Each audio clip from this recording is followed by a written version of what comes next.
Hey Tide fans, come on in, let's huddle up. This is the third week of October, right? Well, you know what that means. Going back to 1901, the third week of October has been the week for the Tide and the Tennessee Volunteer fans, and of course their teams. Now the Tide has an edge in this series. We've won 46, they've won 38, and there have been 7 ties. When I think of playing the Tennessee Volunteers and going up to that stadium, folks, I'm hoping that they'll be hospitable tonight, because in that stadium, you know, there'll be 101,000 plus people, but we Alabama fans were only sent 9,500 tickets to the game. So most of you folks that I'm talking with probably aren't going up to Knoxville. I expect a very hostile crowd tonight, and full of enthusiasm, of course.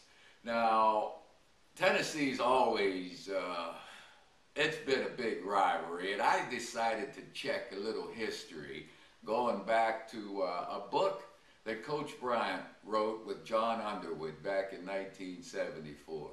Coach Bryant relates to the time in 1935 when he had a broken leg and they're playing Tennessee. Now, Coach Bryant hurt his leg the week before against Mississippi State, had his leg in a cast because he broke the fibula for the whole week, and Friday night, before the game in Knoxville, Dr. Smelly took that cast off Coach Bryant. Coach Bryant in his book says, you know, I looked at it, it didn't look bad. And I asked Dr. Smelly what he thought about it, and Dr. Smelly said, well, son, I believe you can dress for the game and be on the sidelines. Well, Coach Bryant was, I don't know, it's one of those times like it's kissing your sister on the cheek, you know. It's good, but it's not, you know, whatever it is, Coach Bryant was kind of in limbo with his emotions. Just before kickoff, Coach Bryant's on the sideline standing next to Coach Frank Thomas. Coach Thomas didn't even turn his head to look at him. At least this is the way I see it. But he asked Coach Bryant, he said, can you play? Coach Bryant in his book says, gosh, what was I going to do? I just ran out on the field and got Ben McLeod to come off, and of course Ben McLeod was very angry about having to get off the field. But Coach Bryant played in that game with the broken fibula. He contributed big time by catching a pass in the lateral and setting up the scores, and Alabama won the game. Well, it also reminded me of a story when we were playing Texas in the Orange Bowl in 1965, and I hadn't been able to practice for 10 days or so because I had a knee injury. And just before they're getting ready to play the national anthem, Coach Bryant's standing here. I'm standing to his right, and to my right is Jim Goosetree, our head trainer, from Murfreesboro, Tennessee, I might add. But Coach Goosetree standing there. And Coach Bryant, he didn't even turn to look at Goose or me. He just said, can he play? Boy, my head, I like to got whiplash. I heard that, and I looked at Goose, and Coach Goosetree said, well, I think so, Coach. It was a bit of a surprise for me, but I was able to play. Well, not as well as I'd have liked, by gosh, but I was able to play. The toughness that's permeated Alabama sports, Alabama football, from going back to 1901 through the years. That's what we're about, tradition. The toughness, the belief in the Tide tradition. This week, we've got those Vols who are, well, they're not very good, let me put it that way. They do have a young head coach, Derek Dooley, who is a fine coach, even though a lot of Tennessee fans right now are, you know, they're expressing themselves, their frustration a bit with his coaching. Meantime, they don't have a lot of players that are real good players, is what it is. One thing I know, they've had an extra week to prepare for the Tide, and Coach Dooley worked with Coach Saban, our head coach, at LSU as well as with the Dolphins. So Coach Dooley knows how Coach Saban goes about things. I believe Coach Dooley does have an advantage because of his history with Coach Saban, and of course Tennessee having the off week could get them a little more prepared for the Tide.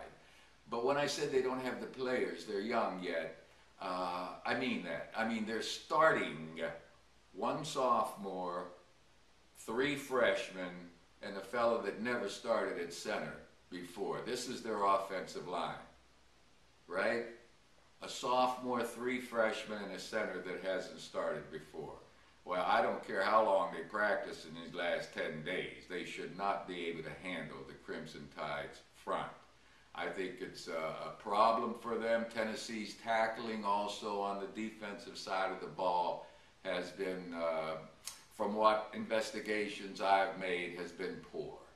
They're going for the knockout shots rather than wrapping up tacklers. And you folks take a look today at these college games and see if you can tell the difference between the type of hits that you see on a Sunday with NFL teams, with players just shooting themselves off the ground like a torpedo and making those jarring hits. I don't see those in college. I don't see nearly the number of them. So I think we can help the sport and help the players with these devastating hits by changing the techniques a little bit. Tennessee's defense needs to learn to wrap up the ball carriers more. At least that's the information I got out of Tennessee. Well, folks, I think this is Alabama's day. Again, I just don't think Tennessee has the players to match up with the Tide. Tennessee will try to stop the Tide's running game. I don't think they will. I think Richardson and Ingram again are going to pound in there, and I think we're going to be successful. The Tide has had a problem protecting the quarterback, McElroy.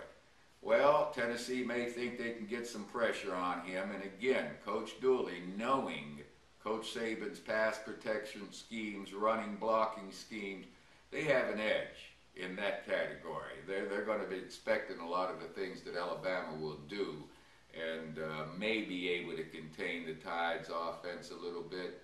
I don't believe it. I think our offensive line has just done a tremendous job for the most part of the season. We've had some teams play us tough, no doubt about it. But our offensive line has grown and gotten better. We're going to have a good running game today. What worries me is the way our quarterback, McElroy, has been holding the ball. We all want to see it released a little sooner, but it's not always McElroy's problem when he's holding the ball.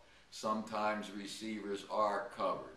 Sometimes you don't have a clear vision to where you want to throw the ball. I mean, you just don't throw it unless you have an idea of what you see out there. Greg is playing with a very good team, so Greg is schooled on not hurting the team, and he's done a wonderful job of it. It just does get a little frustrating for me and some of you fans to see us shopping around back there so long, not being able to find one of our gifted receivers. Well, in reading some of the statements Coach Saban made, he wasn't pointing fingers at anyone specifically. But he did say our receivers have to do a little better job of getting separation, of running better pass routes, as well as holding on to the ball. We've got to improve this week with our efficiency, and next week we might have a good time with the week off. We finally get a week off. Alabama, boy, our team is beaten up a bit. Played a lot of games here in a row without a rest. We get through today, that's a major plus. What's going to help us get through today big time is the continued fine play of our special teams. Folks, we're talking 25 to 30% of the game comes with that center snapping the ball for punts, snapping the ball for extra points and field goals, covering the kickoffs, covering the field goals, covering the punts, and then returning. Our return special teams have been doing a wonderful job.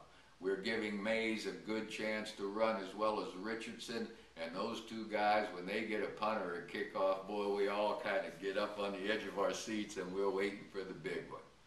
Today's the Tide's day. I believe that. And I know there's going to be some disappointment up in Tennessee. I know one of my buddies who is a die-hard Tennessee fan, I mean die-hard fan from the get-go when he was a little boy, a fellow by the name of Kenny Chesney. Yeah, he'll be singing the blues this evening. He'll be singing the blues this evening. Kenny, I'll get back to you too during the game, but I kind of hope you have some early success so you can smile a little bit about the game, but you guys are in for a tough time tonight. I'll get back to you folks another time. Let's break this huddle and roll Tide. Ready? Break!